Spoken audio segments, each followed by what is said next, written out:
In our campaign 2012 coverage, Republican candidates for U.S. Senate are talking taxes.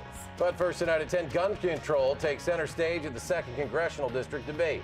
Good evening. Thanks for being with us. I'm Eric Franke. And I'm Sarah Carlson. Just a week ahead of the primary, the Democratic candidates vying for Tammy Baldwin's seat met for a debate on the UW campus. The Night Team's Marc Lovicott is here now with more on what they said. Yeah, Sarah and Eric, the 54-minute debate covered a variety of topics tonight, but tonight, for the time being, we'll stick with just one topic in light of Sunday's Sikh temple shooting in Oak Creek. Former Janesville City Council President Dennis Hall, State Representative Mark Pocan, State Representative Kelda Roys, and Iraq War veteran and lawyer Matt Silverman, all vying for that 2nd Congressional District spot to replace outgoing Representative Tammy Baldwin, who is running for U.S. Senate. Tonight, each of the candidates were asked about job creation, Social Security, their values, many things, but each also discussed Sunday's shooting tragedy in Oak Creek as they were asked about their stance on gun control issues.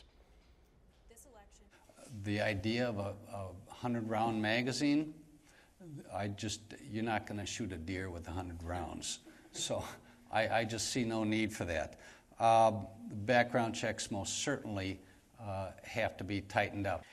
There's a number of things I think that we need to do, including expanding the loophole in the background checks. The fact that you can go to a flea market and not have to go through the same check when you go to a store needs to be closed. And I think there's actually a lot of support for that across some political spectrums. I do think it opens the conversation for us to get serious about a culture of violence in this country and about making sure that we are having reasonable laws about who can use weapons and what kind.